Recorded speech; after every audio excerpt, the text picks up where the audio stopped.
नमस्कार मंडळी, आनंदी किचनमध्ये तुमचं अगदी मनापासून स्वागत. उन्हाळ्याचे दिवस सुरू झाले आणि या दिवसात आपण छास प्यायलाच हवं. आज मी तुमच्याशी एक मसाला छासची रेसिपी शेअर करणार आहे. बघायला आवडेल ना? चला तर मग बघूयात. इथे मी 200 ग्राम दही घेतलेलं आहे. त्यानंतर इथे काळी मिरची घेतली आहे, पण मी इथे अर्धीच वापरणार आहे. 17 ते 18 पुदिन्याची पानं घेतलेली आहेत. मिरेपूड घेतलेली आहे, हे ऑप्शनल आहे. त्यानंतर कोथिंबीर घेतली आहे, सेंधव मीठ घेतलेलं आहे आणि आपलं नॉर्मल मीठ घेतलेलं आहे, रोज वापरतो ते, आणि जिरेपूड घेतली आहे. सगळ्यात अगोदर आपण पुदिन्याची पानं आणि कोथिंबीरीची पानं हे धुवून घेतलेली आहे स्वच्छ, बरं का, आणि ते आपण मिक्सरमध्ये जाडसर वाटून घ्यायचे. त्याच्यानंतर मी इथे अर्धीच मिरची वापरते.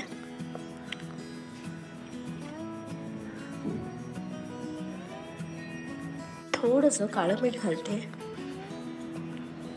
त्यानंतर आपण जरासं पाणी टाकूया आणि एकदम पेस्ट नाही बनवायची, आपल्याला जाडसर वाटून घ्यायचं आहे.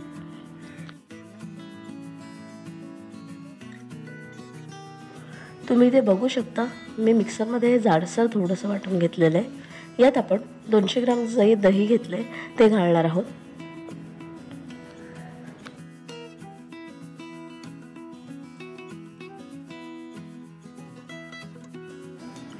त्यानंतर आपण इथे काळं मीठ घालतोय थोडंफार. याच्यानंतर जिरेपूड घालतोय आणि परत एकदा हे मिश्रण आपण मिक्सरला वाटून घ्यायचं आहे. थोडंसं अजून पाणी ॲड करते, बरं का. हे मी माठातलं पाणी वापरलेलं आहे, तुम्ही फ्रीजमधलं देखील वापरू शकता, काही हरकत नाही. इथे आपण बघू शकता, आपलं मसाला छास ऑलमोस्ट रेडी झालेलं आहे. हे आता घट्ट वाटत असलं तर तुम्ही त्यात पाणी ॲड करू शकता. तुमच्या आवडीनुसार त्याची कन्सिस्टन्सी तुम्ही वाढवा. पाणी ॲड केल्यानंतर आपल्याला यात जिरेपूड आणि मीठ थोडंसं घालावं लागेल. इथे आपण नॉर्मल मीठ घालतोय, रोजच्या जेवणात आपण जे वापरत होते, कारण मगाशी सेंधव मीठ आपण घातलेलं होतं. आणि जास्तीत जास्त जिरेपूड टाकावी. मिरेपूड ही ऑप्शनल आहे. आणि छानपैकी आता एकदम विसळून घ्यायचं आपल्याला.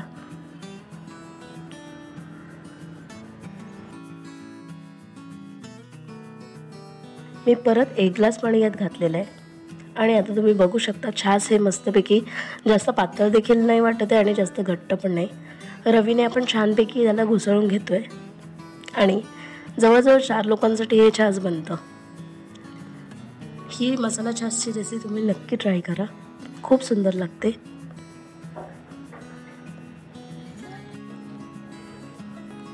छानपैकी आता आपलं मसाला छास घुसळून झालेलं आहे.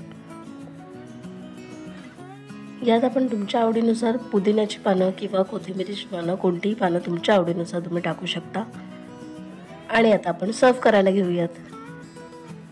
उन्हाळ्याच्या दिवसात छास हे प्रत्येकाने प्यायलाच हवं आणि असं मसाला छास तर अजूनच प्यायला हवं. त्यामुळे ही रेसिपी तुम्हाला आवडली असेल तर आनंदी किचनला लाईक, शेअर आणि सबस्क्राईब करायला अजिबात विसरायचं नाही आहे. अगदी छोटी, साधी आणि सोपी रेसिपी आहे, झटपट होऊ शकते. साधारणतः 200 ग्राम दह्यामध्ये आपण 4 जणांना छास प्यायला देऊ शकतो. याच्यावर मी थोडंसं गार्निशिंग करायला जिरेपूड घातलेली आहे. अगदी 5 ते 10 मिनिटातच ही रेसिपी रेडी होते. त्याच्यामुळे सगळ्यांनी ही रेसिपी नक्की करून बघा.